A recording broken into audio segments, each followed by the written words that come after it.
Let me start. Let me start recording. Okay, how's the YouTube channel? Is that helping? Is that working well? Hopefully it is. Okay, following is a table. Okay, the following is a table of political affiliation by county. If an individual is randomly selected, what is the probability that she, the individual lives in Orange County, given that they're independent? Now that given, the given is going to isolate what we're looking at. So for this one, it's given that they're independent. So we're only looking at the independent people. Okay, individual lives in Orange County, given that they're independent. Okay, so how many people are independent and Orange County? Well, 475. Out of how many total? Well, it's 991. Okay, so that's that A. Okay, B. The individual is Democrat given that they live in LA. Okay, so we're just looking at the LA people. Okay, so the individual is Democrat given that they're in LA. The given is what isolates our values. So this is 573 over 1511.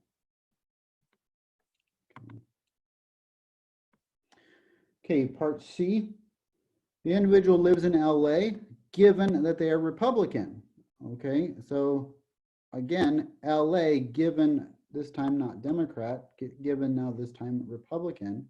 So 422 over 15, or sorry, over, oh, given, sorry, given, the given is the Republican. So it's not L, it's the other way around this time. So the given is that they're Republican and the individual lives in LA is 422 over 821. Okay. Okay, the individual is Republican and lives in LA. Just that it's an and here. There's no given. So there's no need to isolate anybody because there's no given. That's kind of redundant, but okay, there's no given in the statement. And so we want just what's a Republican that lives in LA? It's 422. But it's 422 people out of the total, which is 2771. Okay, the individual is Democrat or independent. Democrat or independent. Well, that's going to be 959, the total number of Democrats, plus 991, the total number of independents, over the total here, which is 2771. This becomes 1950 over 2771. Okay. Part F, the individual lives in Orange County or LA. Well, that's everybody, right? So the total for Orange County plus the total for LA is 2771. Well, 2771 over 2771 is equal to 1. And the individual is a Democrat and a Republican at the same time. Well, you can't be, you got to choose. So that's actually 0. 0 are part of both. Okay, over 2771, which is 0. Okay. Okay, use the contingency table below. If one person is randomly selected, find the probability that they have high blood pressure given that they're not overweight. Okay, so we want the not overweight people. Okay, so the probability that they have high blood pressure given that they're not overweight. So the given is what's going to isolate us. So this is going to be high blood pressures are 60 out of 75. Okay, which I could actually reduce this. Again, on the exam, you may not have to reduce. there may be one question where you'll have to reduce, but because the exam is multiple choice, it's real easy to get an equivalent value. If you just divide the numbers on your calculator, you'll be able to get an equivalent value. You know, say that this answer was not on the exam, but 4/5 was, right, on the exam. Well, you'd easily be able to plug into your calculator 60 over 75, and you'd be like, well, that's 0.8. And you're like, okay, well, which one of these four answers is 0.8? And you'd be like, oh, well, the 4/5 is 0.8. So you can use the calculator to actually reduce the fraction for you, if in a way, by working backwards from the answers, if that makes sense. Okay, so you would just match up and say, oh yeah, this 4/5 must be equal to 60 75. So again, I had to change the format of the exam. You're not doing a paper or pencil exam, so the computer wants you to reduce in a couple of cases, so just keep that in mind. But again, it is multiple choice. Okay, so you have the correct answers in front of you, so you have to figure out which one it is. Okay, part B, what's the probability of not overweight? Okay, not overweight given that they don't have high blood pressure, given no high blood pressure. Okay, somebody, I need to take away controls from someone.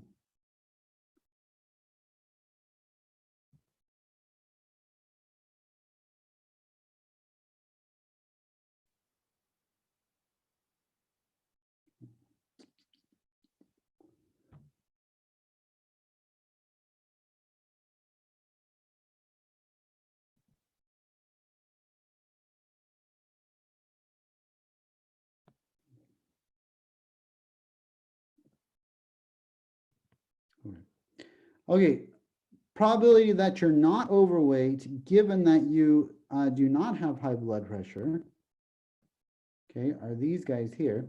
So this is going to be 15 out of a total of 26. 15 out of 26. Okay. Oh, also, I should say on the exam, some of the answers will look like this.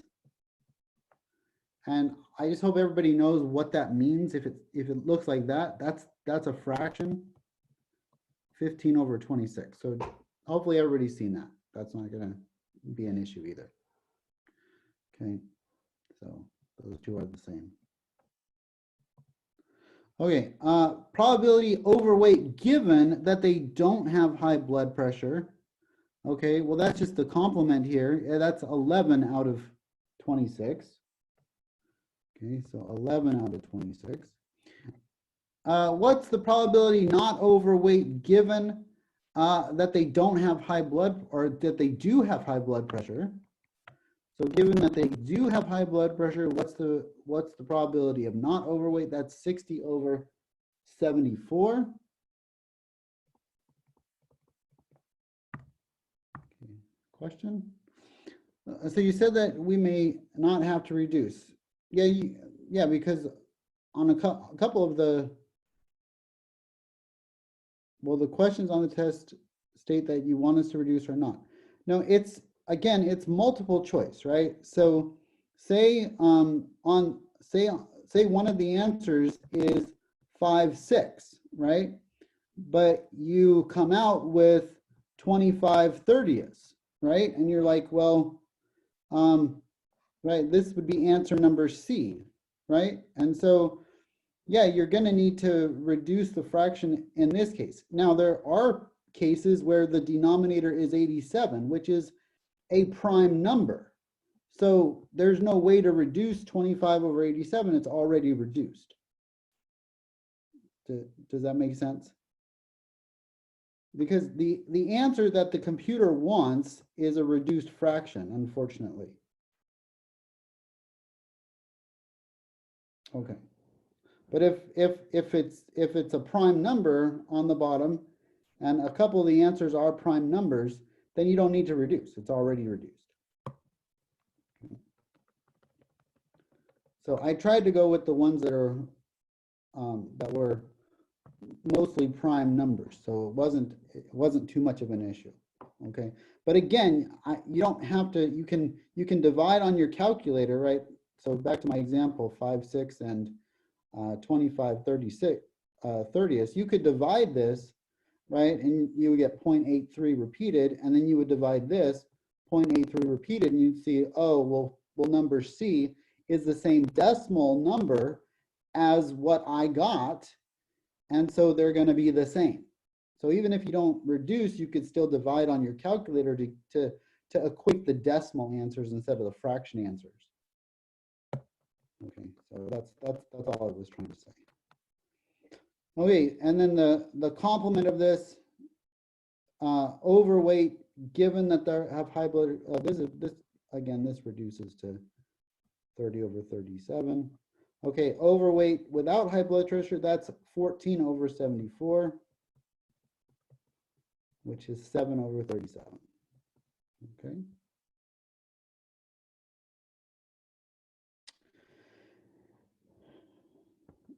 Okay, using the given table, find the probabilities, give answers as unreduced fractions. So here they're asking you to do the unreduced, which is fine. Okay, just letting you know that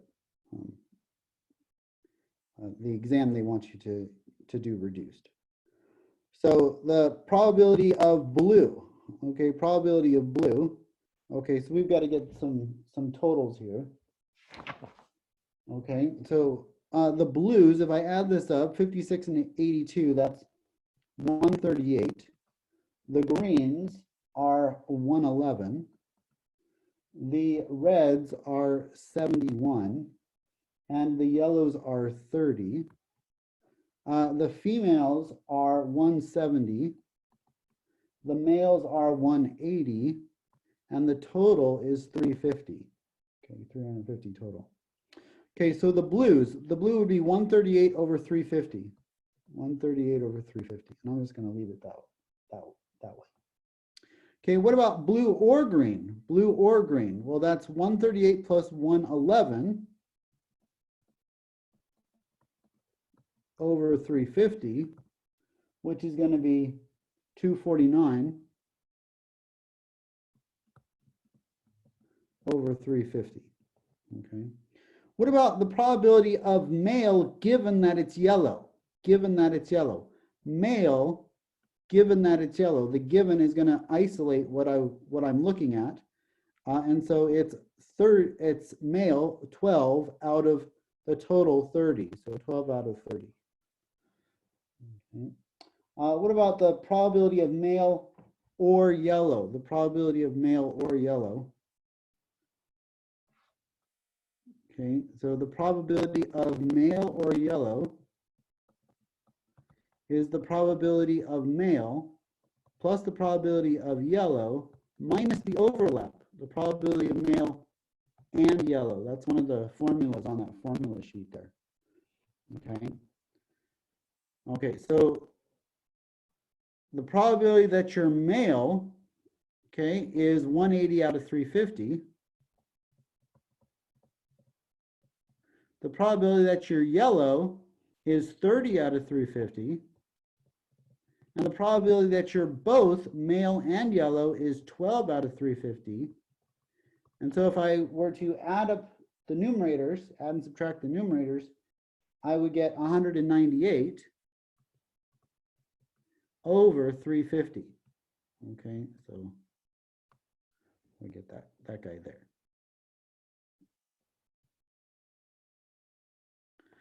Okay, E, male and red, male and red. Okay, so male and red. Well, there's only one block here, one cell, I should say, that meets that criteria, male and red, and that's 9 of those people, okay, or 9 of those plants, or I don't know what they're doing here.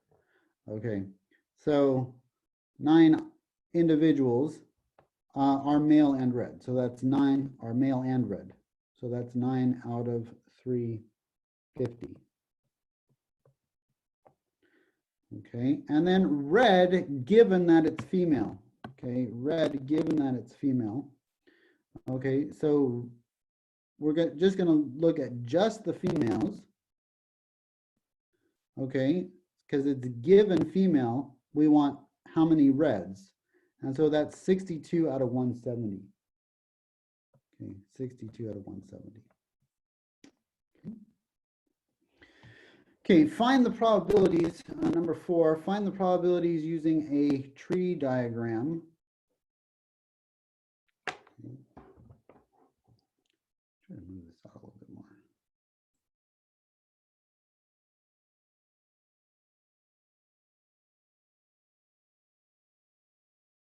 There we go. Okay. Find the probabilities using a tree diagram. From the study of a large number of drug cases, 40% of defendants had 10 or more years of education. 45 had 10 less than 10 years, while 25% of those with 10 25% of those with 10 or more years were convicted. Okay, so let's draw our tree diagram. Okay, so it says 40% of defendants had 10 or more. So I'll say 10 plus is 40%, 0.40, meaning that less than 10 is going to be 0.60. It's the other part of that. Okay. Okay, 45% of those with less than 10 years were convicted. So convicted or free, we'll go convicted or guilty or not guilty. Less than 10, okay, was the conviction rate was 0.45. So that means that 55% went free. Okay. For those with 10 plus years of education, the conviction rate was 0.25, okay, for a conviction. And that means that 0.75 went free. Okay. Okay, so we want to find out what's the probability that of less than 10 years of education. Well, that has nothing to do with my convictions. That's just this 0.60 there. So that's 0.6. Okay, 0.6. It's just 1 minus 0.4, which is 0.6. Okay, or 0.60. Okay. Or 60%, however you want to state it. Okay, what's the probability of not being convicted? So that's the probability of being free. Well, that's the probability of being free given 10 plus the probability of being free given less than 10. Sorry.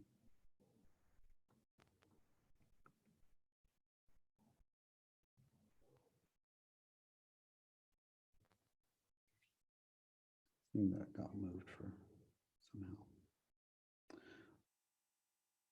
Okay, let me just rewrite it a little bit lower.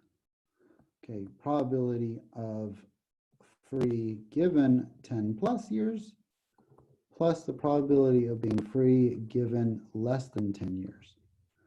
Okay, so this is going to be the probability of being free, okay, and, okay, times the probability of being free given less than 10 years. That's 0.75 times the probability of being, okay, of being more than 10, that's 0.4. So 40% of the people, so it's 75% of the 40% went free. That's for the 10 or more. Okay, plus 55% of the 60% that were less than 10 years educated. Okay, so we run those numbers. Okay, and I get about 0.63. 0.63. okay, when I plug that into a calculator. Okay, probability less than 10 years of education and not convicted. Okay, probability less than 10 years of education and not convicted. So,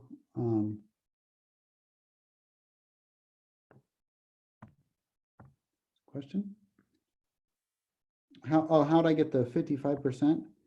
Yeah, the 50, because it says those with, so it says 45% of those with less than 10 years of education were convicted, right? So if 45% were convicted, then 1 minus 45% or 55% were set free, okay, or not convicted. Okay, so it's the complement of the convicted. Okay, so the probability of less than 10 years,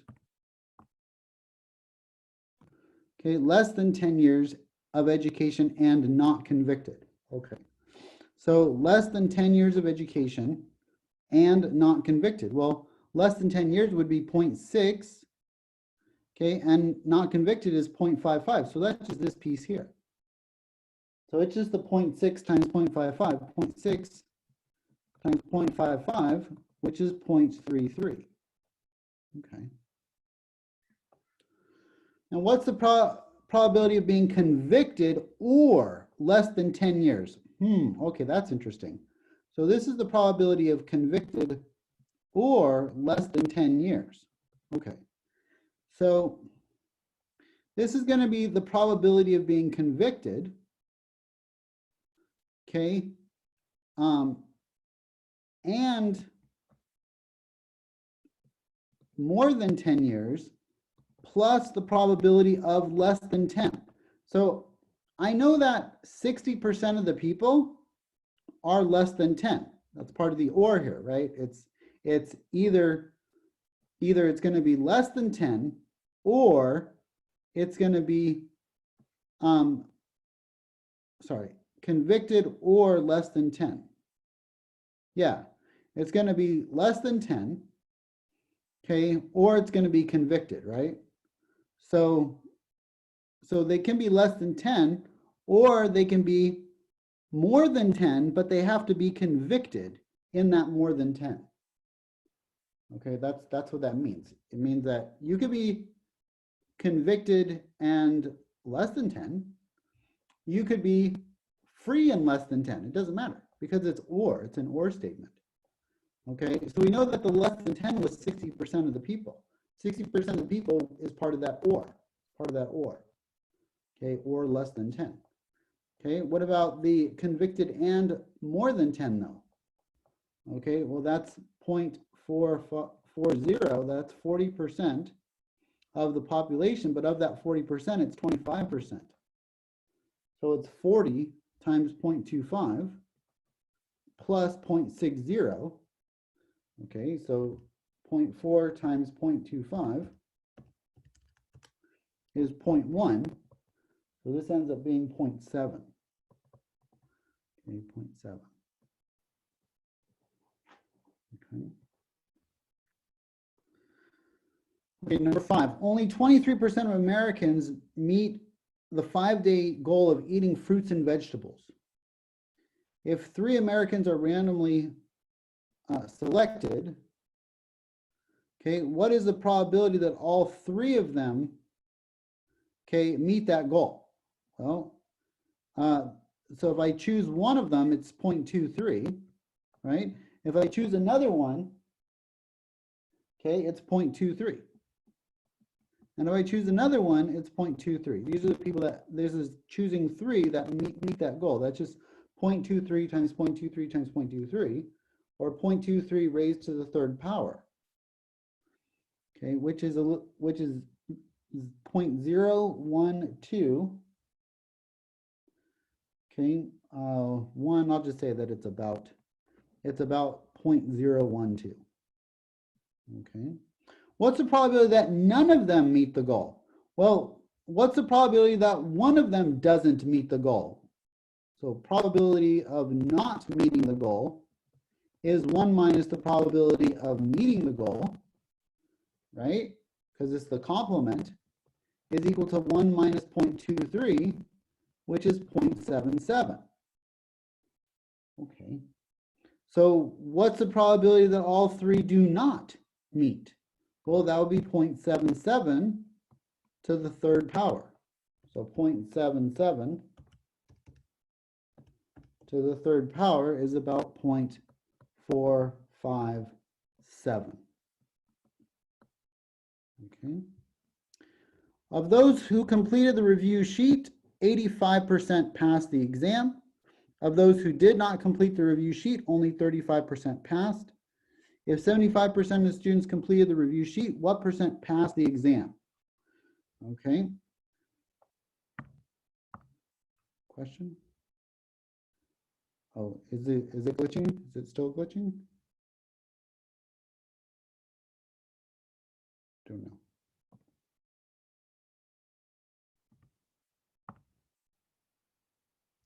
Oh, the audio a little? Okay. Okay. Okay, of those who completed the review sheet, 85% passed the exam. So, okay, so we're going to do a tree diagram here.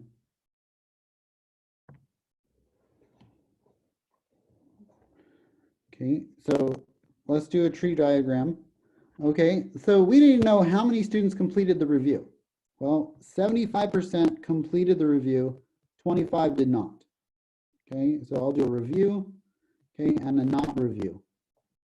Okay, of those who completed the review, 85% passed the exam. 85% passed the exam. If they, so this is a pass, 85%. Of those who did not do the review, only 35% passed. Okay. So how do we find the probability of passing? Well, don't do the review and then make sure you're part of that 35% that pass, or do the review and make sure you're part of the 85% that pass. So this is going to be 0.75 times 0.85 plus 0.25 times 0.35. Okay, we don't have to get the fails here. We don't have to get the fails because we're not interested in that. We're not interested in the percentage that failed. We're interested in the percentage that passed. Okay, so 0.75 times 0.85. Maybe I'll do this on the calculator. Okay. 0.75 times 0.85 plus 0.25 times 0.35. Oops, that was not what I wanted to do.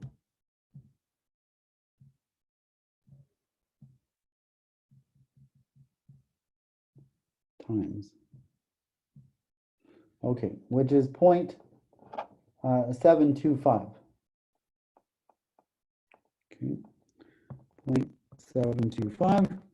Okay, what percent? It asks for a percentage here, so I'm going to go with 72.5%.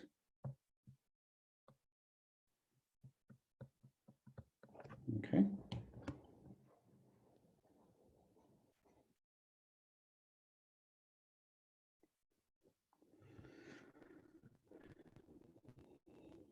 Okay, three factories make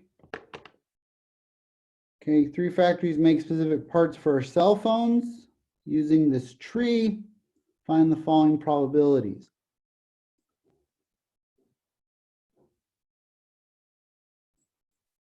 Oops, did not want to do that. Okay. Okay, so what's the probability of A or B? Probability of A or B. Okay, so let's look at the probability of A or B. Okay, well, what's the probability of B and C? The probability of B and C is 80%. That's 0.5 plus 0.3. So what would the probability of A be? The probability of A would be 0.2, because the whole thing, A, B, and C, have to add up to 1. Okay, 100%. You're either going to be along path C, path B, or path A. Okay. Okay, so A is 0.2, so it's going to be 0.2 plus the probability of B is 0.5, which is 0.7. That's the probability of A or B. Okay, probability of B and defective. Okay, probability of B and defective. Okay, that's going to be probability of B times the probability of B and being defective. Okay, is 0.5 times 0.02, which is 0.01. Okay, so 1% of the time. Okay, what's the probability of C or not defective? Well, this is the probability of C plus the probability of B and not defective. Okay. So B and no, plus the probability of A and no. Okay. So what's the probability of C? Well, that's 0.3. What's the probability of B and no? Well, if B and yes is 0.02, then B and no would be 0.98. 98% of the time, you won't get any defectives if you're on path B. Okay, and what about A? A would be 99%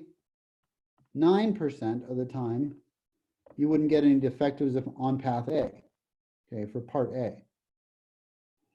Okay, so B and no would be 0.5 times 0.98, 0.5 times 0.98. And A and no would be 0.2 times 0.99, 0.2 times 0.99. Okay, and if I were to add that all together, I would get 0.988. Okay, what's the probability that a part is defective? Okay, a part is defective. Well, we're going to have to look at all three paths here. How would you go along all three paths to be defective? So the defective path for C would be 0.03 because that's the complement of 0.97. So probability of being defective is going to be 0.2 times 0.01, okay, plus 0.5 times 0.02 plus 0.3 times 0.03. And if I were to multiply that all together, I would get 0.021. Okay. And then what's the probability not defective given B? So we're only looking at B. We're only looking at B. And what's the probability of not defective given that we're B? Well, the probability of being defective is 2%. The probability of not being defective is 0.98. Okay, so yeah. Okay, because again, we're just isolating to B. So we don't have to multiply by B's probability. We already know what the probability of being B is. It's 100% because we've told it that it's 100% probability that we are in B. So we only need to multiply by the 0.98 times 1, and that's 0.98. Okay, number 8, a friend offers you Skittles, but it says you can only have 2. Well, is that really a true friend? The question is wrong here. Okay, there are 9 green and 6 red left in the bag. If you randomly pick 2 Skittles to eat, what is the probability that you would get 2 red? Okay, so the probability that I would get red and red, okay, and this is going to be without replacement because I'm not going to pick one and then put it back in the bag. That would be gross, and that's how you would get some, virus or something. I don't know. Okay, and so we're going to actually take a red and eat it, okay, and then you really don't want to put it back in the bag after that, okay, and then take another red and eat that one. So there are a total of 15, right? So the probability of getting a red, choosing a red first would be 6 out of 15. And then, because there's one less red and one less Skittle, these go down. And if I multiply across, I get 30 over 210, which would reduce to 1/7. This is without replacement. Without replacement.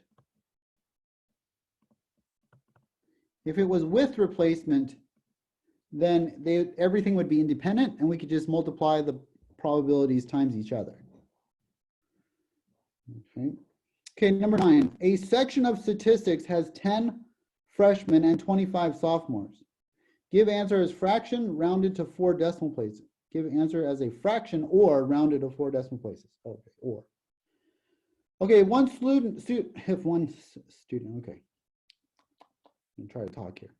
If one student is selected from this section, what is the probability that the student is a freshman? Okay, so, well, how many freshmen are there? There's 10. Out of a total of how many? 35, right?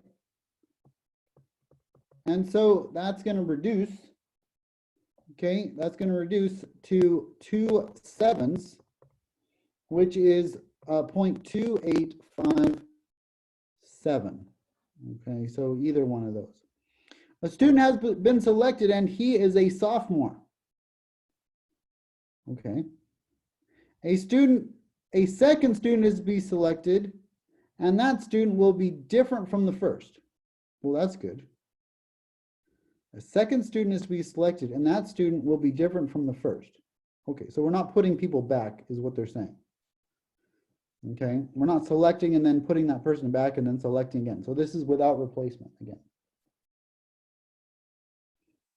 Okay, so what is the probability that the second student is a freshman? The second student's a freshman. We don't care about what's happening to both of them. We just care what's the probability that the second student is a freshman. Okay, so well, what's the probability that the first student is a sophomore? Well, the probability that the first student is a sophomore, okay, is 25 out of 35, right? 25 out of 35, okay. What's the probability that the second student is a freshman? Well, wouldn't that be 10 out of 34? And we don't really care about the first guy, we just care about the second guy. Okay, and so this is 10 out of 34, which would reduce to 5 out of 17, which is approximately 0.2941. I did that on the calculator. Okay, 2 different students are to be selected. What is the probability that they will be from different classes? Okay, what's the probability that they're going to be from different classes? Well, what are the 2 different ways that I could select them that they would be from different classes? Well, the first way is that I would get a freshman and then a sophomore. The second way would be that I would get a sophomore and then a freshman. So if I select the freshman first, okay, that's going to be 10 out of 35 times then the sophomore, which is 25 out of 34, right? Over here, it's going to be the sophomore first, which is going to be 25 out of 35, times the freshman, which is going to be 10 out of 34. That's the only way that we can get differences. Now notice that when I multiply these, the tops and bottoms together, for each of them, they're the same thing. So we would just add them together, these two. This would be 250 over what is 1190 divided by 2? 1190 divided by 2 over 595, that's 595, plus 250 over 595, that's going to be 500 over 595.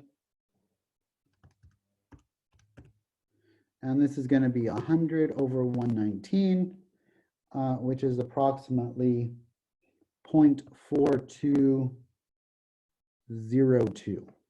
Okay.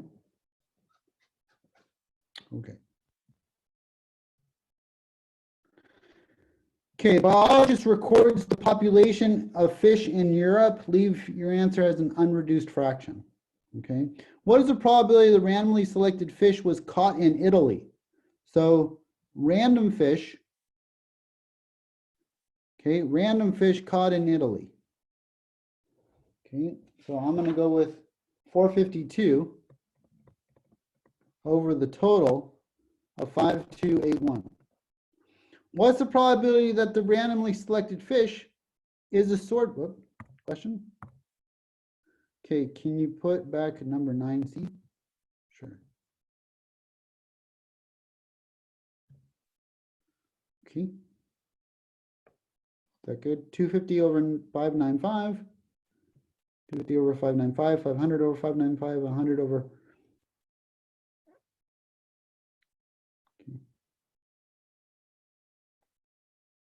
Okay. Maybe you can take like a screenshot of it. So,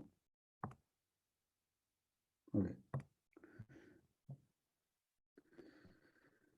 Okay, what's the probability that a randomly selected fish is a swordfish? Well, how many swordfish are there? There's 1773 over 581. Okay, what's the probability that a randomly selected fish is a bass or from Italy? Bass or from Italy. So the probability of bass or Italy is the probability of bass plus the probability of Italy minus the overlap, probability of bass and Italy. Okay, so what's the probability of being a bass? Well, that's 108 out of 5281. Okay, 108 out of 5281, 108. Okay, what's the probability? This is 5281. What's the probability of being from Italy? Well, that's my 452, right? 452 out of 5281, and then minus the overlap. What is the overlap here? Well, the overlap is a bass fish from Italy, an Italian bass fish. Okay, and so that guy just got counted twice. And since I don't want to count those 16 fish twice, I have to subtract them off once. Okay, so that's 16 fishes, okay, which is not the plural of fish, because the plural fish is fish. Okay. So this becomes 544 over 5281. Okay, like the plural of deer is deer. The plural of goose is geese. And the plural of moose is meese. No, it isn't. It's moose. Yeah, plurals are hard. Okay.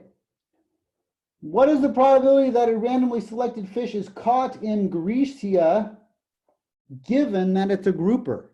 Given that it's a grouper. Thanks for the lulls. Okay. What is the probability that it is caught in Grecia given that it's a grouper? Well, the given tells us we're limited to the given. Okay, we're limited to the givens. Okay, so we're limited to the groupers because it's given that it's a grouper. We already know it's a grouper, so we're just dealing with groupers. So what's the probability that was caught in Grecia? Well, let's go to Grecia here. It's 205. So 205 over 1054. What's the probability that a randomly selected fish is a grouper if it is caught in Grecia? So now it's given Grecia, it's the opposite, right? It's the opposite. So now it's the opposite here. Given Grecia, well, that's just 205 over 1, the total here, which is 1536. 1536. Are fish and country independent? Explain. Okay. Are fish and country independent? Explain. No. Okay, they are not independent. For example, okay, the probability of, let's just take one example here. The probability of, right, well, what was independence? Independence was A given B is equal to the probability of A. That's independence.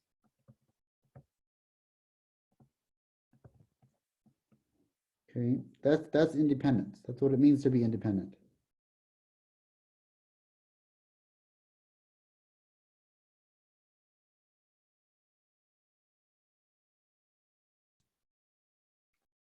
Okay, so let's just take one example. Okay, maybe we'll take the randomly selected, let's see, let's do a swordfish. Oh, the bass from Italy, right? Let's do the bass fish from Italy. Is the probability of being a bass fish given Italy the same as the probability of a bass fish given the whole rest of the world? Okay, so where's the bass fish given Italy? Bass fish, okay, given that it came from Italy, is that the same as the bass fish given that it came from the world? Are those two, are the proportions the same? That's what I want to know. Does it matter whether it came from Italy or Greece or France or Spain? Are the proportions the same? So is the bass fish given Italy 16 over 452, 16 over 452, the same as the bass fish 108 over 5281. Okay, now let's see what the decimals are so we can compare the decimals. 16 over 452, okay, is 0.0353. Is that the same as 108 divided by 5281? Okay, and that's 0.0205. Those are not equal. Okay, and it won't work for any of the fish because they're not country independent. Okay, it depends on the country how many fish you're going to have. Okay, so that's an example. Okay. Okay, number 11 here, if you have number 11 where it says ATYM market, okay, if you have that, I got rid of it, so we're not gonna, this won't be on the exam. So that number 11 is gone. Okay, if you got the updated version, then number 11 will really be here, where it says 30%. That will really be our new number 11, and so we're just gonna skip that one. Okay, that one doesn't exist. Okay, that was part of 4.3, but we skipped 4.3, so I forgot to take it off of the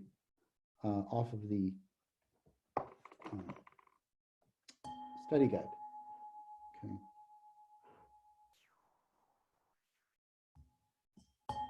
There we go. That's my lamp. Makes me feel like I'm doing meditation or something. Namaste. Okay, so draw a diagram to the left summarizing the sample space. Okay, so here, let's do that. 30% of the students at SAC prefer to take online courses. It's 100% now. Okay, 80% of SAC students who say they prefer to take online courses work full-time. Okay, 25% of students who do not prefer to take online courses work full-time? So let's look at our sample space. Okay, so draw a T diagram to the left. Well, I'm going to go to the right because there's more space. Okay. Tree diagram, sorry. Draw a diagram to the left summarizing the sample space. Let's do a tree diagram. Okay, so 30% prefer to take online classes, so 0.3 for online. Okay, oh, maybe I shouldn't do O. Okay, maybe computer, C computer, and traditional would be 0.7 for traditional. Okay, however you want to think about it. Okay, 80% of students who say they prefer to take online work. Okay, work full time. So 0.8 for working and 0.2 for not working full time. Okay, 0.2, this is full time, this is maybe part time. We'll do a P for part time. 0.2, that's P for part time. Okay, what about the other ones? 25% of those who do not prefer to take courses online work full time. Okay, so full time over here is 0.25. And the part-timers are 0.75, okay? So traditional, okay. Using symbols like P, A, given B, list the two probabilities you need to compare to see if online class preference and work full-time are independent, okay? So the probability, okay, that they're independent, right? So given, so the probability of online given full-time should be equal to the probability of online, right? Online given full-time, okay, should be the same as the probability of online.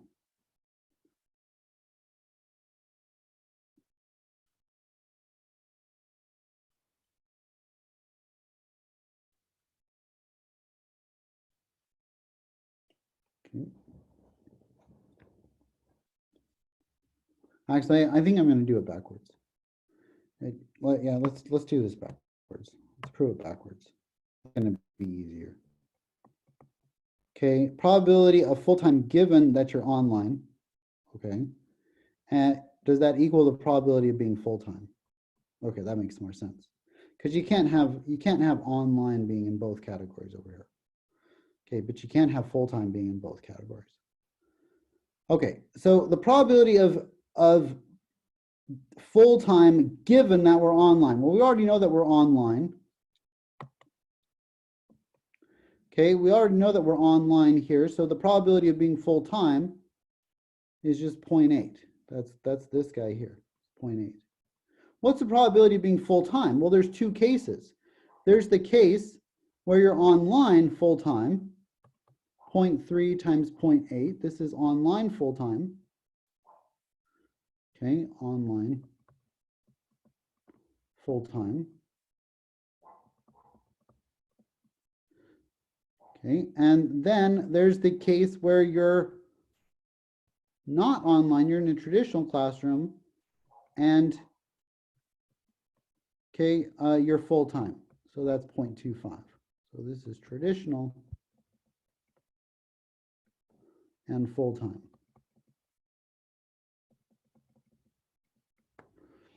Okay, so is that the same? 0.8, check the probabilities from part B. Okay, well, that's what we're doing here. I guess we did part C and part B at the same time. Okay, so these are the symbols in part B that we need for part C.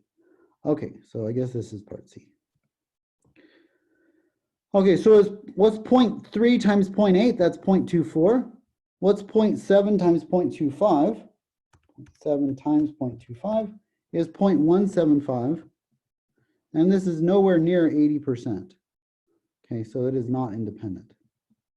Okay, what do your answers part C say about the relationship between online preference and work amount that is not independent.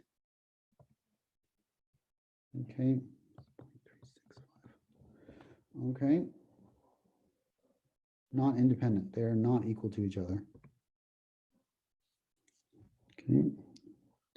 Okay. Throughout the year, televisions go on sale, which causes prices to vary.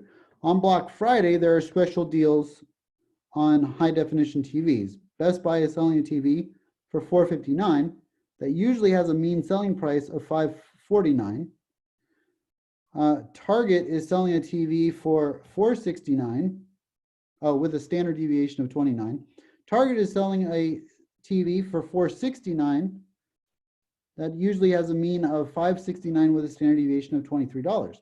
Which store is offering the better deal? Explain using z-scores. So we have to calculate the z-scores for each of these. So the z for Best Buy, okay, is it's selling right now for $459. Okay, maybe I'll write the formula here.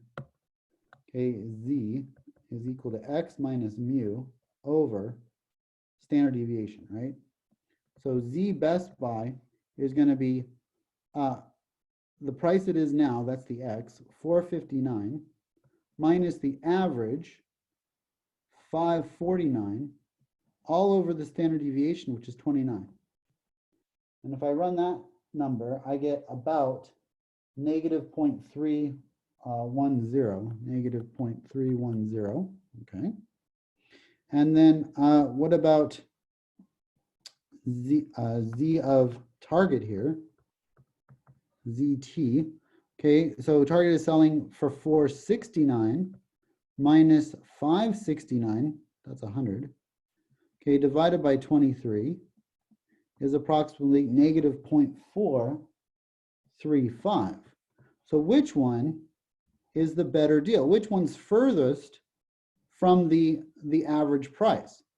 Well, the one that's the smaller value here, the more negative value, -4 beats out -3. I'm further away from the mean, so Target is the better deal.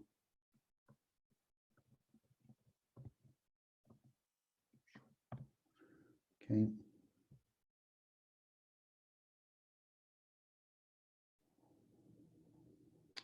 Um, 14. Okay, 14 I'm going to get rid of as well. Get rid of 14 as well. Okay, so yeah, that was a fail on my part. Okay, 15. Okay, the random variable x represents the number of marathons an elite distance runner will run in a year. What is the probability the runner runs exactly one marathon? Okay, so we want to know this thing right here that's missing. Well, what do all the probabilities have to add up to? Yeah, they all have to add up to 1, right? Okay, so let's just figure out what's the missing piece by subtracting the other 3 from 1. So 1 minus 0.12 plus 0.34 plus 0.13, okay, is equal to, okay, what am I getting? 0.41? Is that right? So 0.12 plus 0.34 plus 0.13, okay, and minus 1 from that, 1 minus my answer, yeah, 0.41. Okay, so it's 0.41 or 41%. So I'm going to plug that in here, 0.41. Now, what is the probability that in a given year, the runner runs at least 2 marathons? At least 2. That's 2 or more. Well, that's just these 2 guys, right? Okay, that's those. So that's going to be 0.34 plus 0.13, which is 0.47. Oops, 0.47. Okay, on average, how many marathons does an elite runner run in a given year? Now, I can do this by hand or I can do it on the calculator. Okay, so if I do it by hand, E of x, which is my average, that's x bar, okay, or E of x, okay, it's called the expected value. Okay, that's an E for expected value. E of x is equal to, okay, the sum of x times P of x. It's the sum, this sigma here, this little symbol is capital sigma, which means sum. Okay, sum up all the x times the P of x. So 0 times 0.12 plus 1 times 0.41. It's actually easier to probably just do it by hand, not in the calculator. 2 times 0.34 plus 3 times 0.13. Okay, 0 times anything is 0. 1 times anything is itself. 2 times 0.34 is just 0.68. And 3 times 0.13 is 0.39. Okay. So if I add that all together, I should get 1.48. So about 1.5 marathons, 1.48 marathons. Okay, 1.48 marathons there. Okay, that's the average amount. Okay, number 16, a customer buys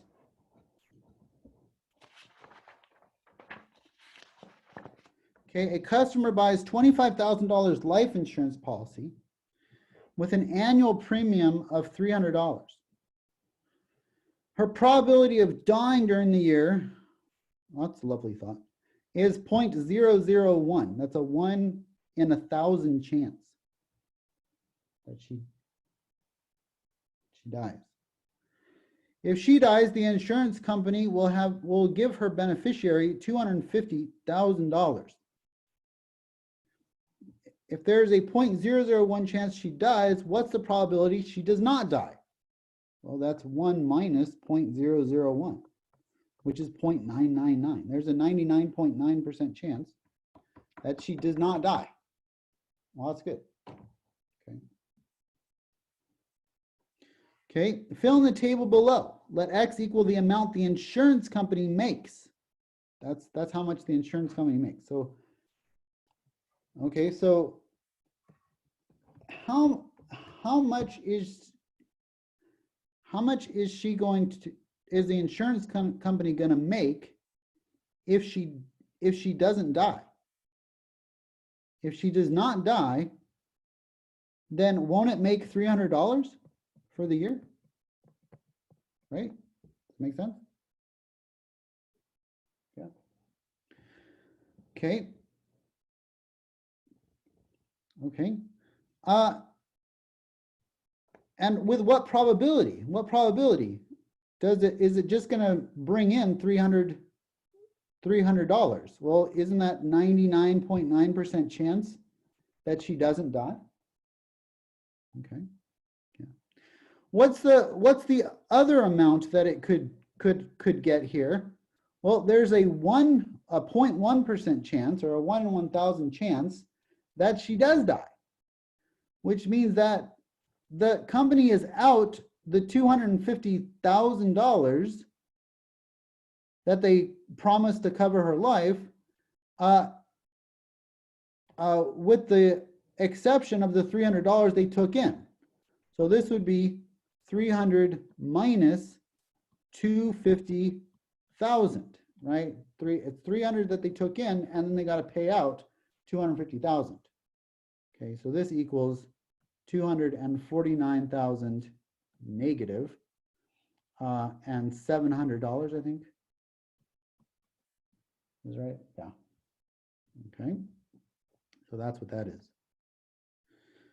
Okay, use a computer or calculator. What is the insurance company's expected value here? So again, that's X times P of X, the sum. That's the expected value. So that's going to be X, that's 300, times 0.999, 99.9% of the time, they're going to get 300.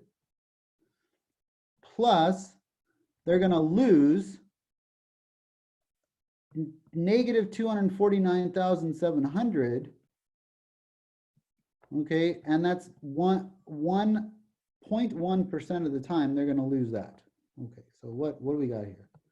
Well, 300. Okay, 300 times 0.999 is 299.7. 299.7. This is going to be a minus. Plus minus what? 249,700 times 0.001. That's 249 minus 240. Oh, look at that. That comes out really nice. 249.7, which is equal to, should be 50 bucks. And it is. Okay, they're expected to make 50 bucks on her. Okay, so that's the expected amount. Okay, so they win in the end. They're in business for a reason, to make money. Okay. Okay, so that's their expected payout. Okay, number 17. The amount spent by statistics students on supplies is normally distributed with a mean of 210 and a standard deviation of 38. Make a sketch in part, show calculator inputs, make a sketch for each part, show calculator inputs, and it helps to start with the probability statement. Okay. So draw a picture of the normal distribution with the x-axis cutoffs for 68, 95, and 99.7. Again, this is normal, right?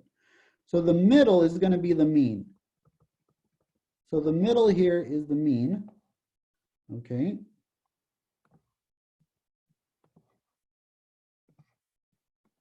So the middle is going to be 210. And then we're going to go up one standard deviation for each of these divisions. So if I do 210 plus 38, that's 248, plus another 38, that's two standard deviations above the mean. That's going to be, what is that, plus 38, that's 86, I think, 286. Okay, yep, and then 324 to go up to the third standard deviation. To go down, I would want to go down to 172, and then down to 134, and then down to 96. Okay. What is the probability that a randomly selected student spent more than 240? Probability of X being greater than or equal to 240. Okay. Okay, this is going to be equal to, okay, on the calculator, what's the calculator going to be? Equal to what? Okay, this is normal CDF of, we want greater than 240, right? So we want to be here at 240, and we want everything above 240. So what would that look on the calculator? Normal CDF of 240 E99 of the mean, which is 210, and the standard deviation of 38. Okay, so let's plug that all into the calculator. So the calculator is, let's clear this, clear. Okay, I need stat. Clear. Okay, normal CDF. Let's go 240. 240. Okay, upper is E to the 99. Okay, the mu is 210, that's the mean, and the standard deviation is 38. Let me paste that. And I'm getting about 0.214. 149. Okay. I have a question regarding input. Yeah. When you do greater than and less than on the normal CDF, how do you know when to use when to use the E99 or the negative E99? Yeah, Like which order? right. So if x is less than or equal to a, right?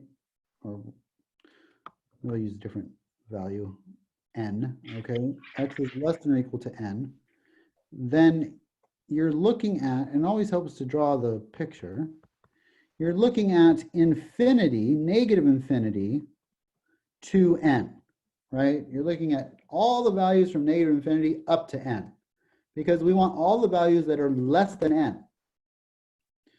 Okay, if, however, okay, and we can make n the same spot. It doesn't matter.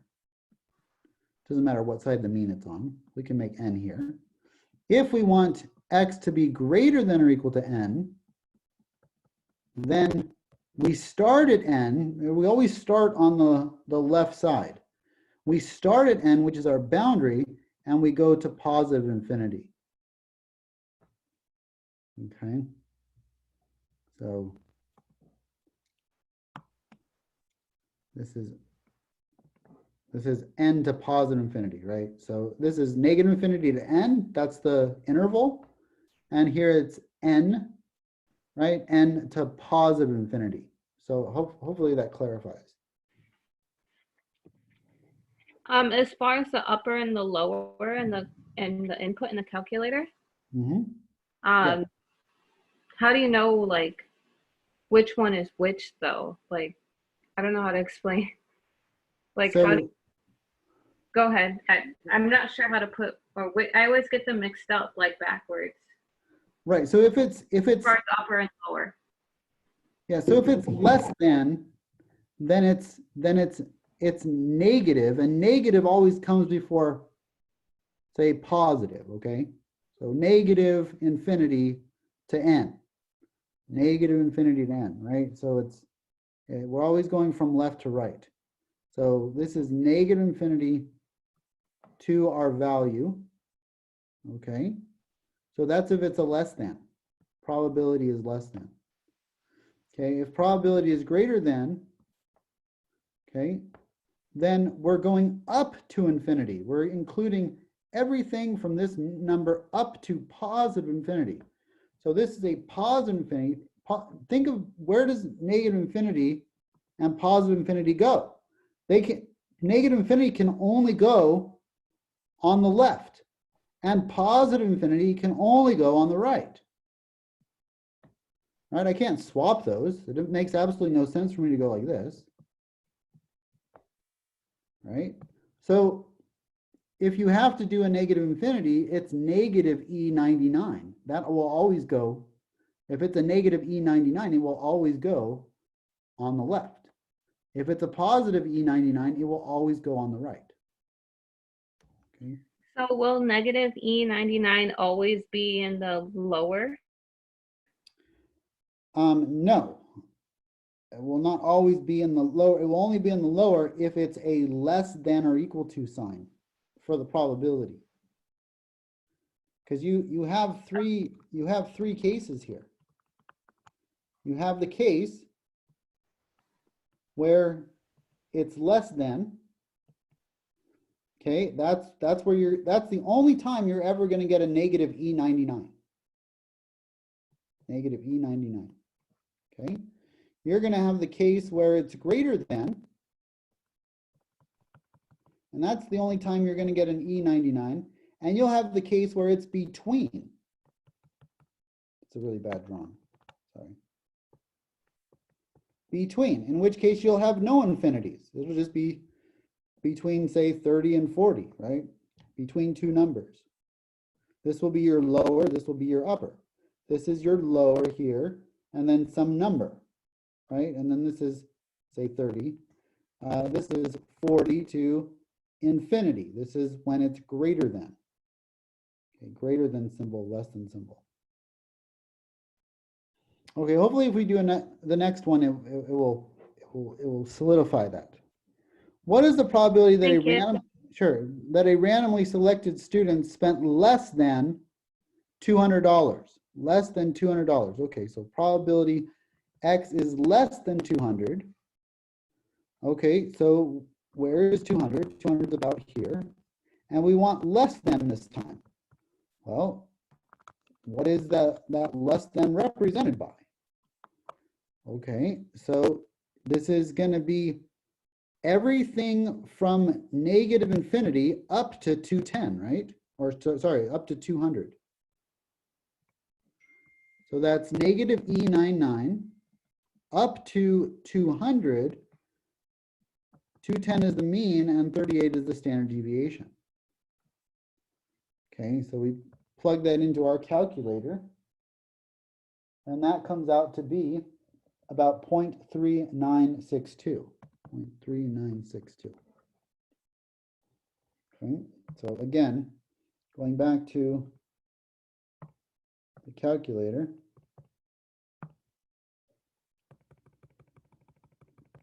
well, let me just clear this. Second bars, normal CDF. The lower is negative E99.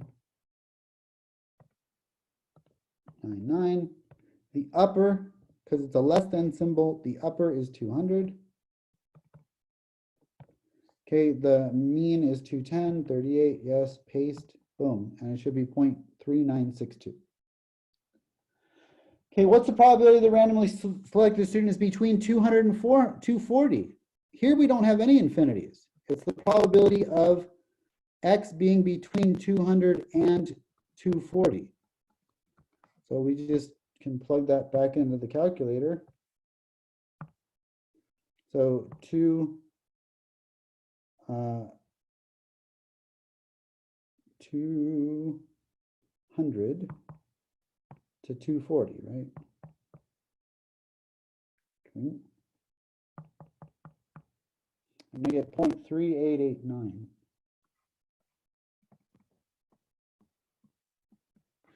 Okay, what is the cutoff for the lowest 15%? Lowest 15%. Here, we're not given a cutoff value, a range of values. Here, we're actually given the probability. We want to know what's the probability for x less than what is equal to 0.15. We're given the probability. It's 15%. Okay, so how do we go backwards? We don't want normal CDF. Normal CDF would give us the 15%. We want the cutoff, right? We want the lowest 15%. Which one of these numbers down here is going to give me the lowest 15%? Well, I gotta use the calculator, but I can't use normal CDF. I have to use inverse norm.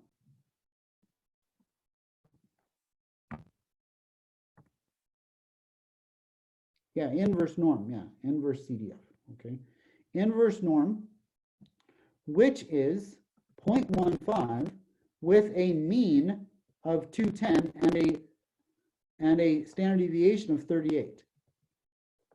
Okay, and if I plug that in, okay, go to second vars, inverse norm, the area is 0.15. Okay, they give me the area. Mu is 210, and sigma is 38. Oops, 38. Okay, let's paste that. That is 170. Okay, 170.62. Okay, it says round to the nearest dollar. So I'll say 171. Okay, dollars. Okay, is it unusual to have a student spend 105 for supplies? 105. Is it unusual for 105? Well, how far away from the mean is 105? Let me get rid of some of these bars here. Okay. How far away from the mean? Well, isn't it more than 2 standard deviations away? Wouldn't 105 be more than 2 standard deviations away? And how do we know something's unusual? We know something's unusual if it's less than 5% of the total area. Well, more than 2 standard deviations away, what's the second standard deviation here? It's 134, right? So 105 is less than 134, which makes it more than 2 standard deviations away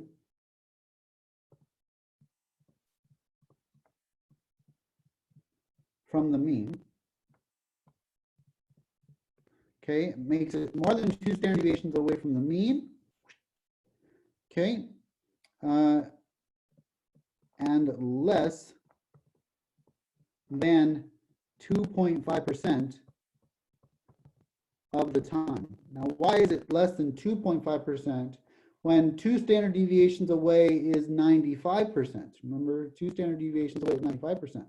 Well, that's because the 5% gets split in half, right? It's 2 tails here. There's 2 tails, and so the 5% gets split in half.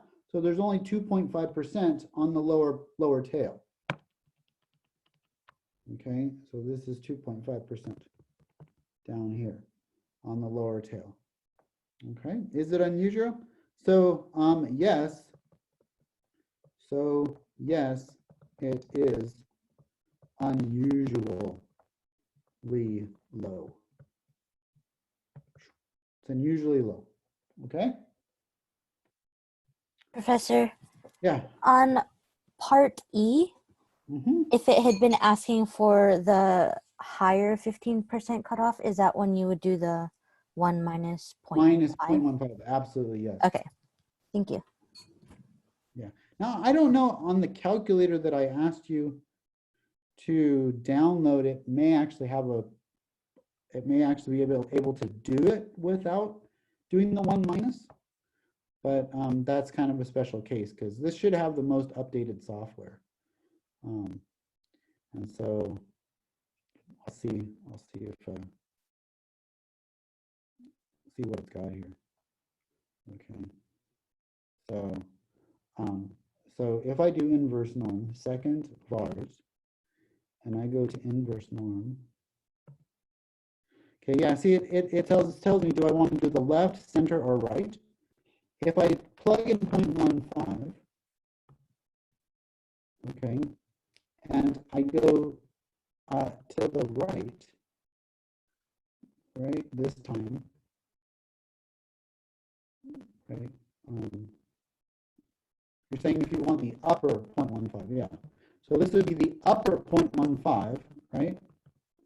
It should be the same as the lower 0.15, but you just reset it, and it gives you. Oh, this was for a different standard. This was for a standard normal. Let's do it for ours. What was ours? Ours was 210 and 38, right? So.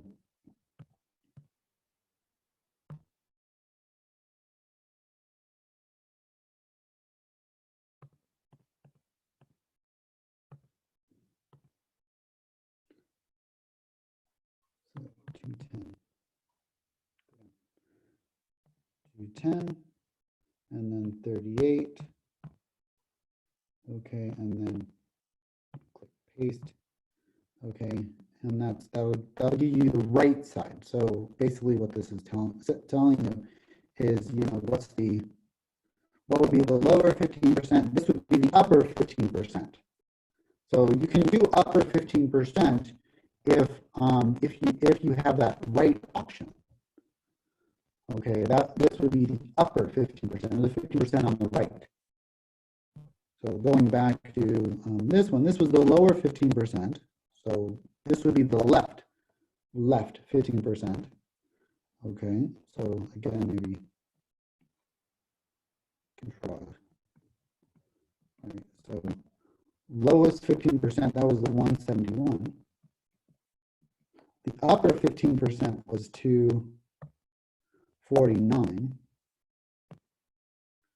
249. So you could do it that way. Now, if you don't have that option on your calculator to do left or right, then you can only do the 1 minus.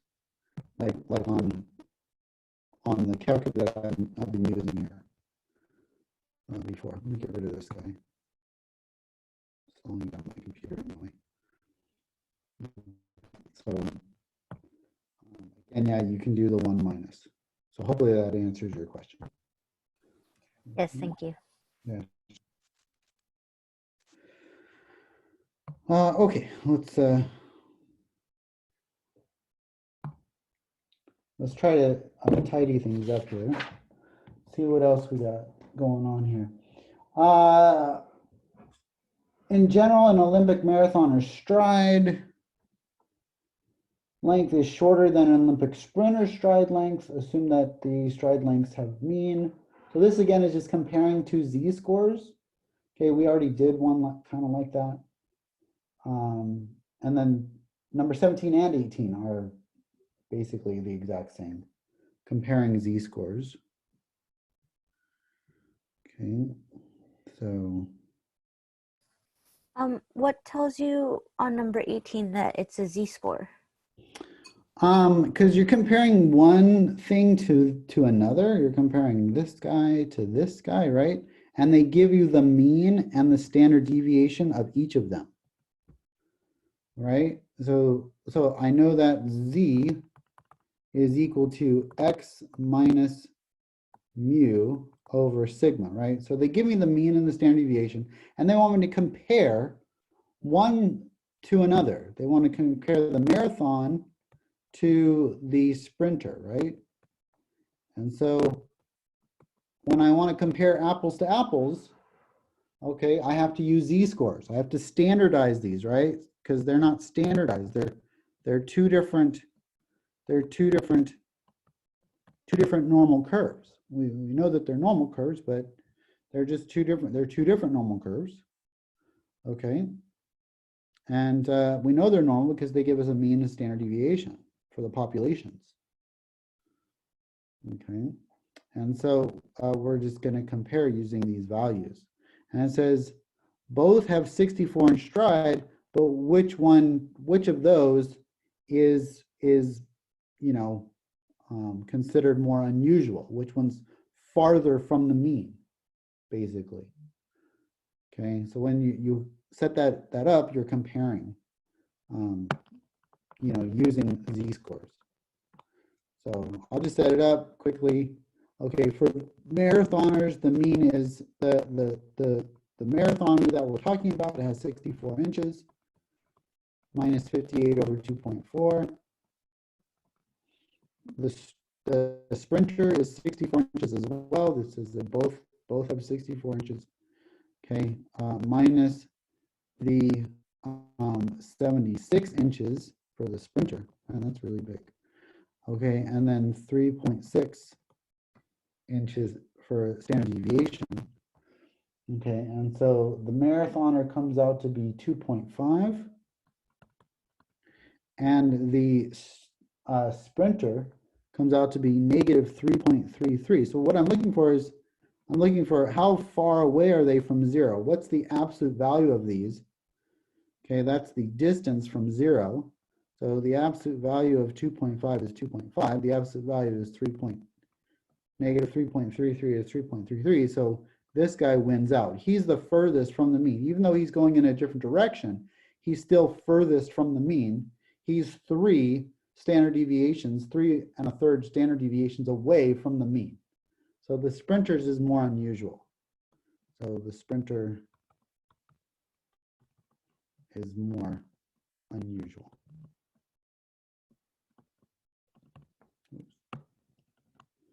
Unusual.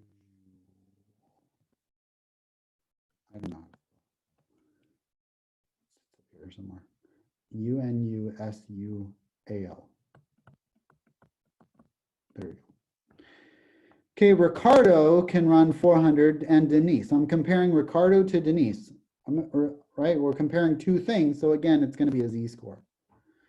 Okay, can run 400 meters in 48 seconds. She can run 400 meters in 59. Men, okay, so we're comparing the men to the women. Okay, so Z of Ricardo and Z of Denise.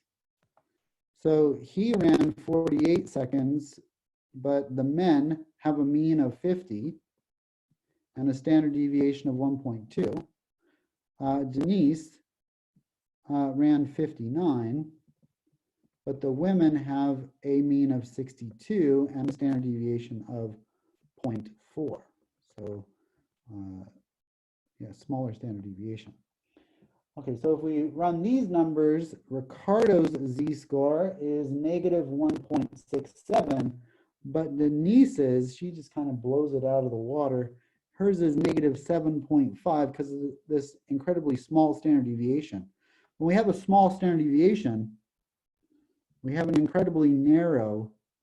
When we have a large standard deviation, we have a wide graph. So narrow graph compared to a wide graph. Okay, Denise wins out. She has the smaller value. Okay, and so she's the better athlete. Why? Because if everybody else is scoring around 72 and she gets 59, or sorry, 62 and she gets 59, and that's 7.5 standard deviations below the mean, she's really good. Okay, he's only 1.67 standard deviations below the mean. Okay, his mean. So that's not as good. So Denise is better athlete. Okay, Shamil, Hop and Step Incorporated. Okay, Shamil is planning to catch a flight on Monday morning out of LAX to meet New York. His father will give him a ride to the airport, but if it rains, he knows that traffic will be bad, and the probability that he will miss his flight is 0.05. That's if it rains. If it doesn't rain, the probability to miss his flight is 0.02. There's a 30% chance of rain on Monday. Draw a tree diagram. Okay, so let's set up two scenarios. It rains and it does not rain. Rain and no rain. There is a 30% chance of rain, 0.30. There is a 70% chance of not raining.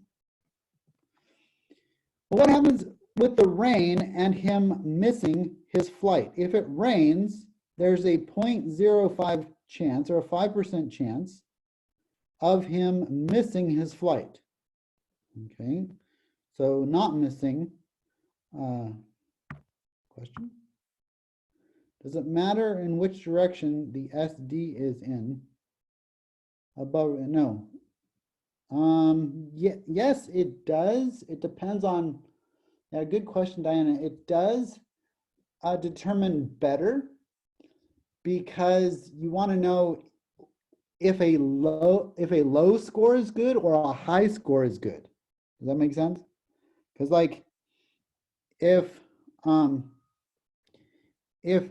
it's below the mean, then you're like, oh, that's good in running and golf and things, and other things where you want a low score.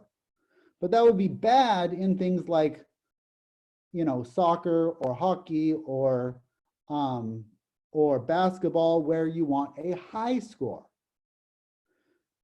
Does that make sense? So yeah, it does. Yeah, okay, sounds good. It does matter. It just depends on the sport, whether a low score is good or a high score is good. Okay, so what if it doesn't rain? If it doesn't rain, okay, the probability that he will miss his flight is 0.02. So if it doesn't rain, his missing is 0.02. There's a 2% chance. Well, what's the percent chance of him making his flight? Well, if it rains, there's a 95% chance that he'll make his flight. If it doesn't rain, then there's a 98% chance that he makes his flight. So this is a miss. Okay, and this is this is good. Like this is flight, maybe good. He's on the flight. He's on the flight. Okay. Okay, so we drew the tree diagram. Suppose you find out that Shamil misses his flight. That sucks. What is the probability that it rained Monday morning? Okay. Oh, sorry. What is the probability that it rained that Monday morning, given that we know he missed his flight? Okay. So what we're looking for is the probability that it rained, given that he missed his flight. Okay. We know he missed his flight, right? Okay. So what's the probability that it rained?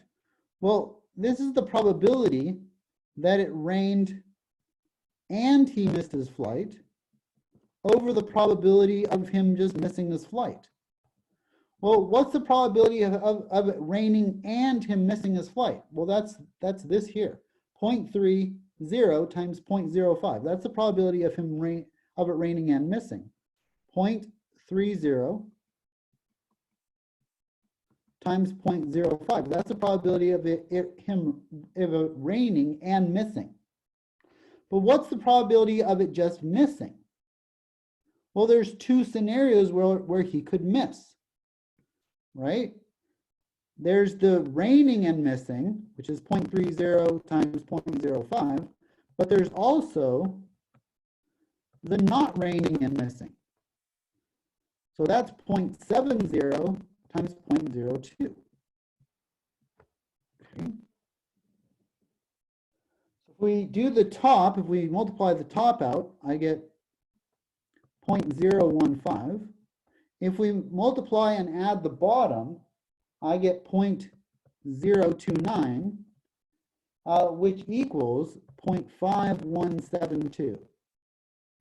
Okay, so what's the probability that it rained if he misses? Well, it's 50%. There's about a 50% chance that it rained if he just tells us he missed. Says, oh, I missed my flight. Well, that means that he had a higher percent, 50% chance of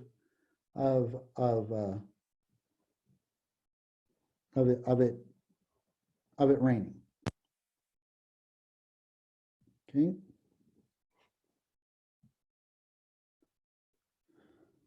Okay. Suppose the weights are normally distributed with a mean of 182 pounds and a standard deviation of 8.2 pounds. What is the probability that the mean weight of 25 men is less than 175? 25 men in this case. Okay.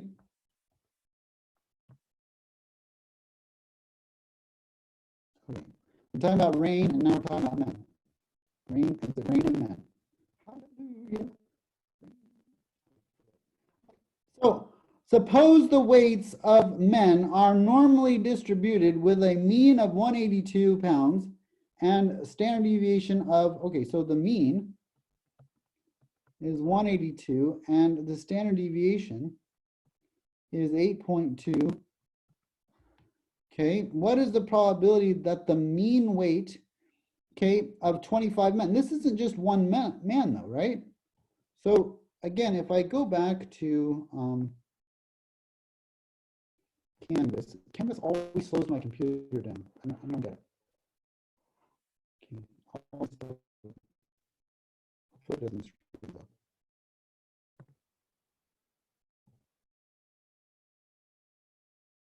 Ah.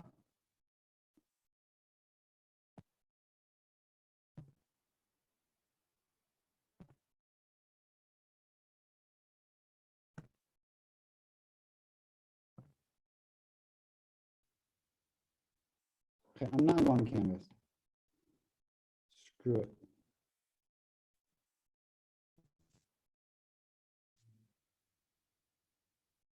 Can you hear me? Am I back? Yes. Okay, good. Okay. Again, Canvas is of the devil. Okay. Yes, thank you. Okay, so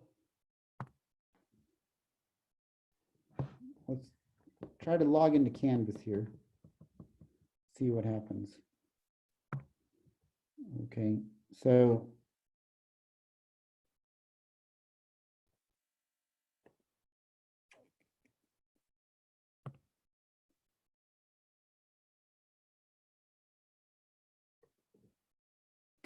Okay, so exam 2 study guide, right? So here's the exam 2 study guide. Okay, and then exam 2 formulas, right? So I'm going to double click on it and bring it up in as a PDF. I don't want to save. Why is it wanting me to save? I'm going to cancel that. I'm just going to bring up the PDF.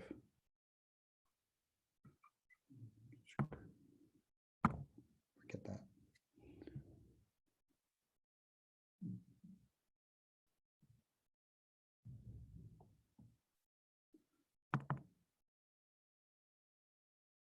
There we go. Okay, so we can see that the means here, okay, if you have more than one item, which is what we have here,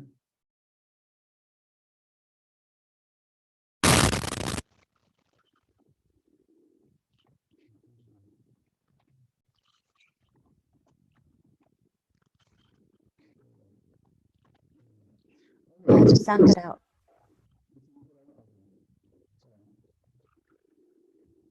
so more than one item.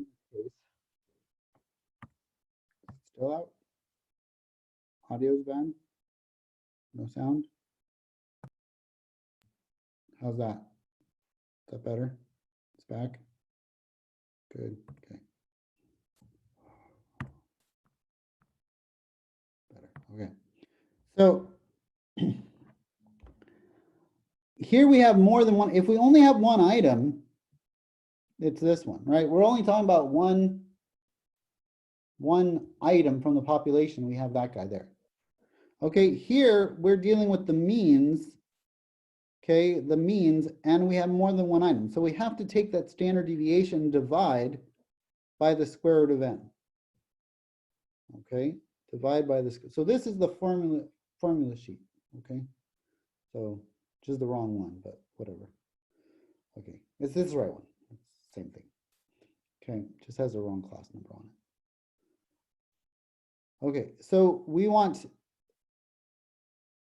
to use this one for this problem. Okay, it's the means, but our n is 25. Let's go back here. Okay, so n is equal to 25. So our standard error, okay, our standard error, or our standard deviation, okay, is going to be 8.2 over the square root of 25, which is 8.2 over 5, which actually goes in pretty nicely. 8.2 divided by 5 is 1.64. Okay, so we want to know what's the probability that the mean weight of 25 men is less than 175. So what's the probability that the mean is less than 175? Well, right, that's going to be the normal CDF. We're going to plug in normal CDF into our calculator. Okay, second normal CDF. Okay, sample size is a little low, but that's okay.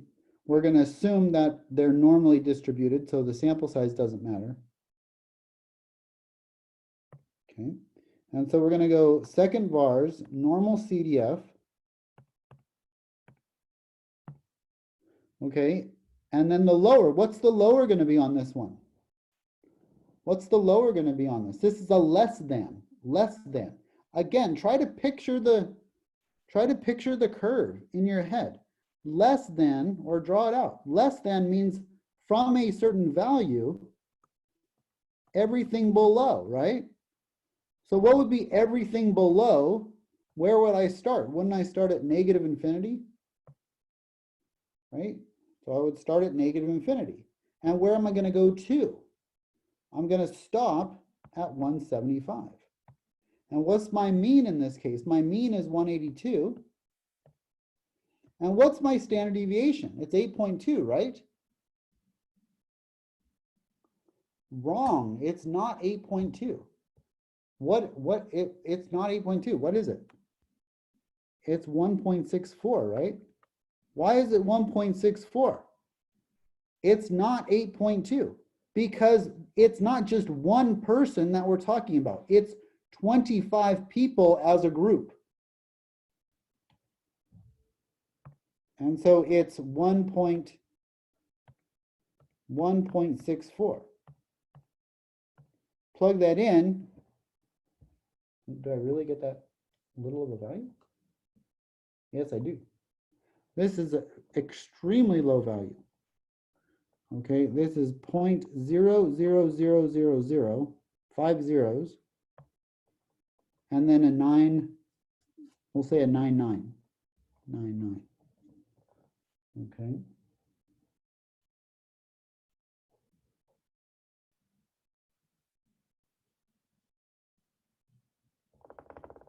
Okay. Sound good? On the study guide answers, for whatever reason, I don't know if it's right, but instead of taking less than 175, it took less than 180. So then the answer. Okay. Okay. Yeah, this is probably a typo. The 175 is probably, I should need to fix that. I'll write myself a note here. So yeah, take this as 180.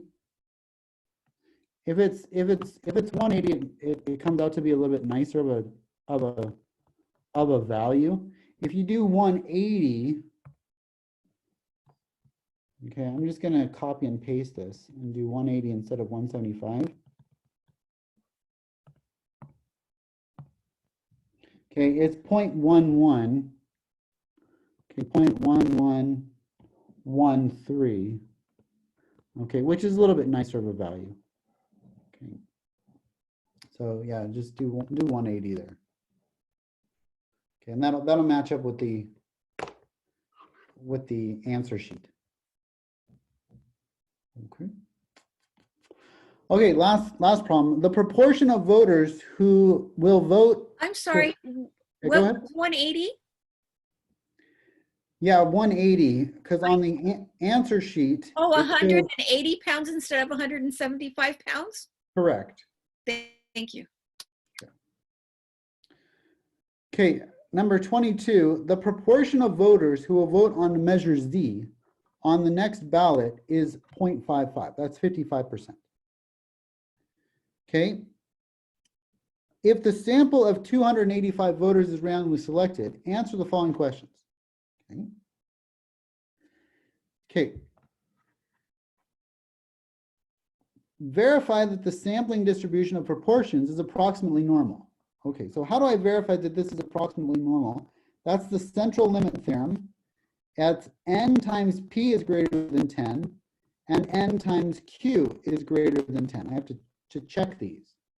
Okay, that's how we verify. So what's n? N is my 285 voters. What's p? My p is my 0.55. So I take 285 times 0.55, okay, I get 156.75, and that is definitely greater than 10. Okay, what about n times q? Well, n stays the same, and q is 1 minus p. It's 1 minus 0.55. So this is 285 times 0.45, which is equal to 128.25, which again is greater than 10, so it does check. What is the mean? What's the mean of the sampling distribution p hat? What's mu p hat, basically? Well, isn't that the same thing as p? Right? The mean and the original proportion, the population proportion, they're the same, 0.55. Okay, the mean is the population proportion. Determine the standard deviation. So p hat. Okay, so sigma p hat is equal to the square root of pq over n. That's the square root of 0.55 times 0.45 all over 285. Let's do that on the calculator. Let's do second square root, second x squared is square root, 0.55 times 0.45 divided by 285 is 0.0295. Okay. What is the probability that from a sample of 285 voters, less than half will say they vote to approve measure? Okay, less than half. So what's less than half? Well, as a proportion. Well, half is 50%, right? 0.5, right?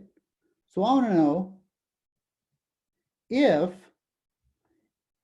the population proportion, if the mean is 0.55 with a standard deviation of 0.0295, what's the probability of getting 0.5 or lower? Is this a shoo-in, or is there still a chance that this might not pass? Okay. Okay. So in this sample, right, what's going to be lower than 0.5? So this is normal CDF of negative infinity, right? So it's negative infinity all the way up to that upper bound. If there was a lower bound, then we would go from that lower bound all the way to positive infinity. Okay, but in this case, it's negative infinity to an upper bound.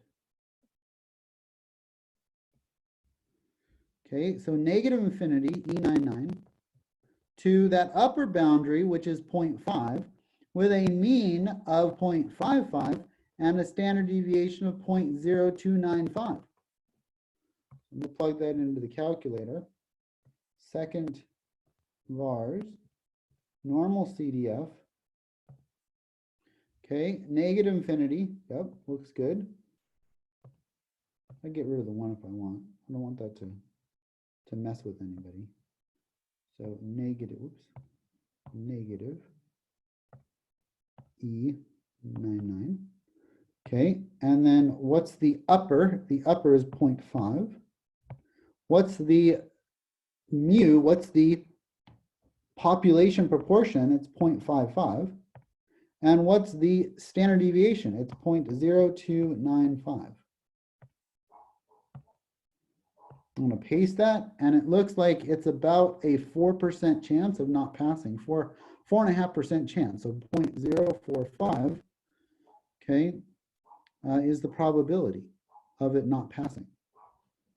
Okay, so not too high.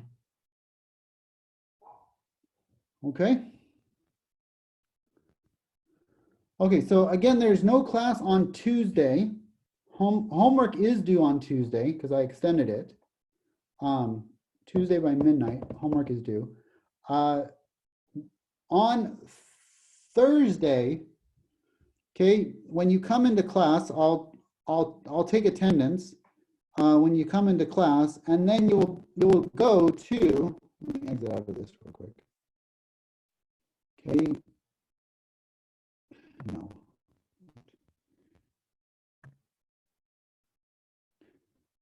You'll go to the quizzes part of Canvas.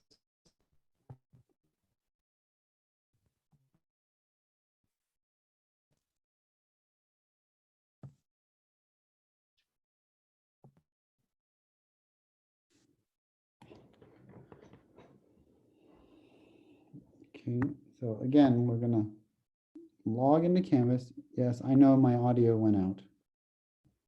Is my audio back now? Thank you. Yes. Okay. Whenever I boot up Canvas, the audio cuts out for whatever reason. So it's like it doesn't like it. It lags. It's laggy. Okay. So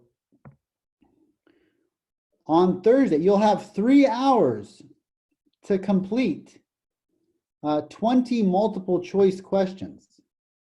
Okay, 3 hours to complete 20 multiple choice questions.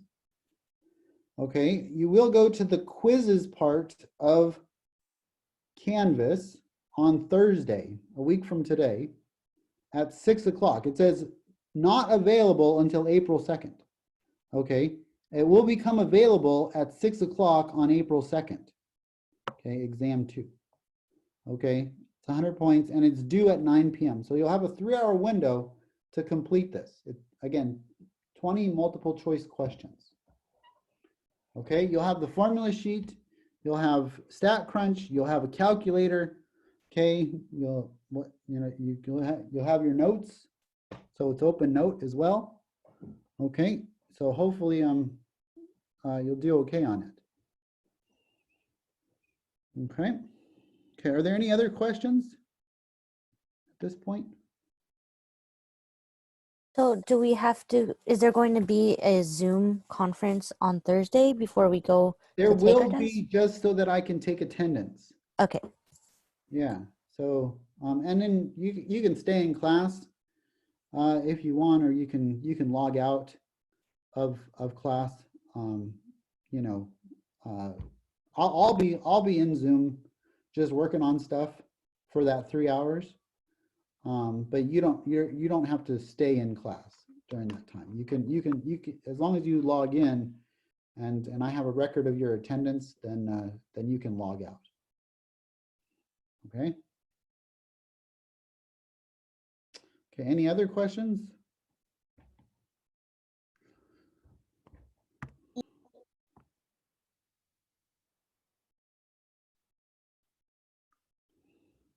Yeah, you should be able to.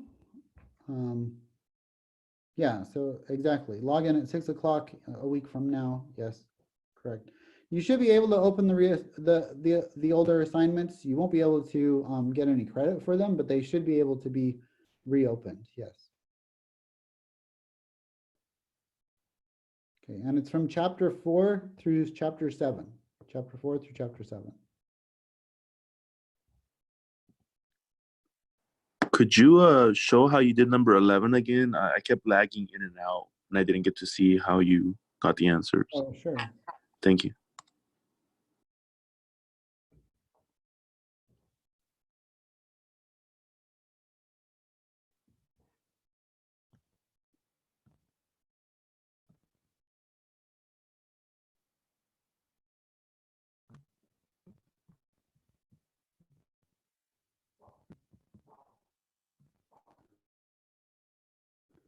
So number 11 being the 30% here.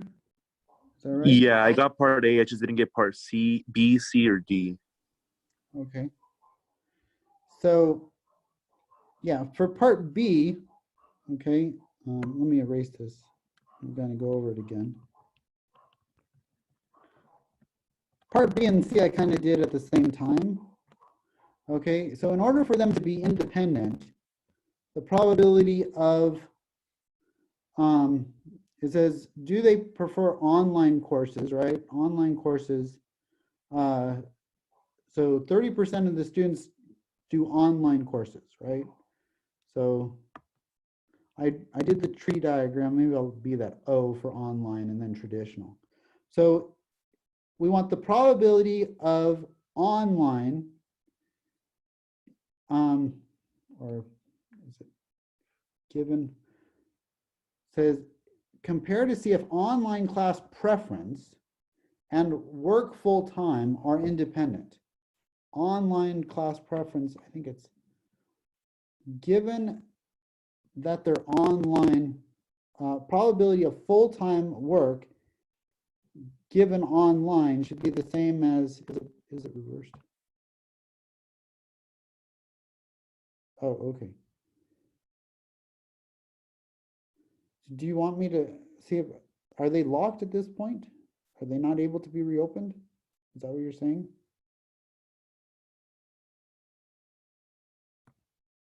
Okay, I'll look into that. I'll look into seeing if they're locked or not. If they're locked, I'll reopen them. Okay, probability of full-time.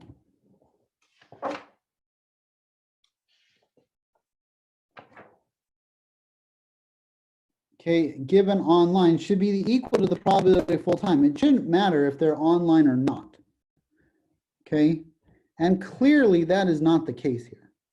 Okay, it is clearly not the case. Okay, and so this is it for part B. It says calculate the probabilities now from part B. Well, the probability of full-time given that they're online is 0.8. That's 0.8. Okay, that's the probability of full-time given that they're online is 80% of the full onliners are full-time employees. Okay. Okay, whereas what's the probability of just being full-time? Well, that's the probability of being full-time and online. That's the probability of being full-time and online, plus the probability of being full-time and traditional. So the probability of full-time and online is 0.3 times 0.8. It's this thing here. Plus the probability of full-time and traditional is 0.7 times 0.25. Which is equal to 0.3. Where am I looking? There we go. 0.3.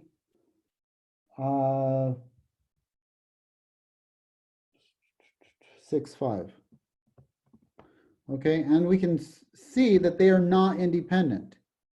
Okay, what does your answer in part C say about the relationship between online preference and working one? They are not independent because 0.8 does not equal 0.365. Okay, so they're not independent. If they were independent, then this would be true.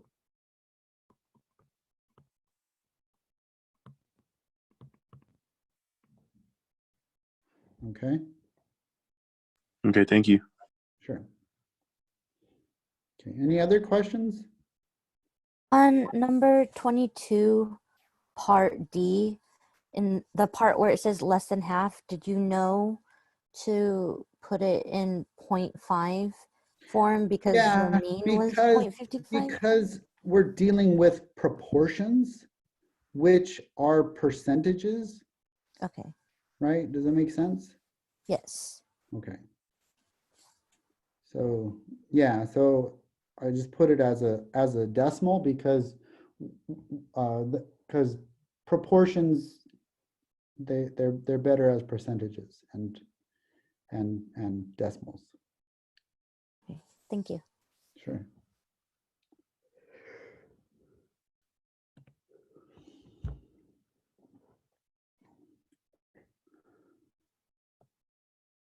Okay, now keep in mind that I also have what is it? On Thursday, I am tutoring during the day, so it's free tutoring for 2 hours.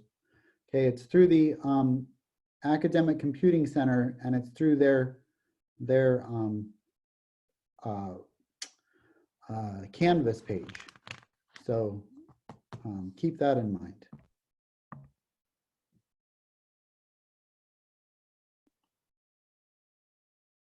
Yeah, exactly. How do you log in? You just go to that you can go to Canvas, okay, and you can go to Home.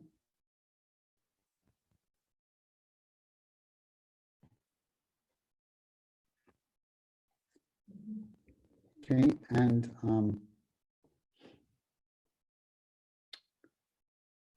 there should be a link here to online tutoring, and it's this one, Academic Computing Center. So I hit the link here. Okay, and it says, welcome to the Academic Computing Center online tutoring. Okay, and then you can click on math if you want for math tutoring.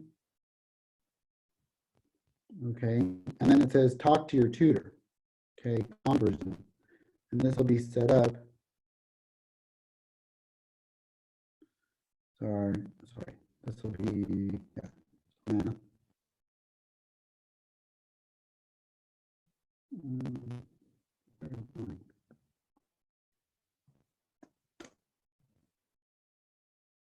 Okay, so talk to your tutor. Okay, confer Zoom.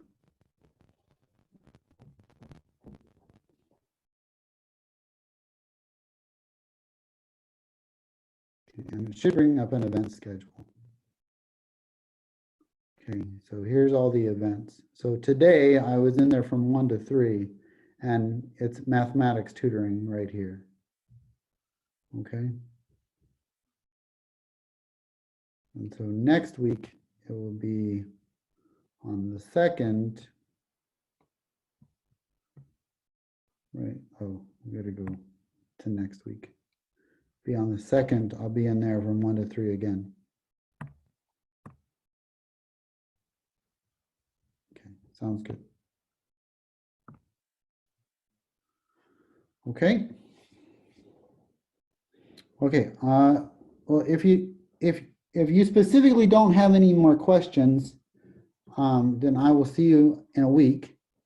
Okay. Again, make sure your homework is in by next Tuesday, and then I'll see you for the exam here at 6 o'clock on the 2nd.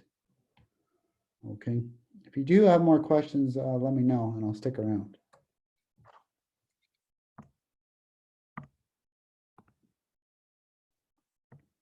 Sounds good.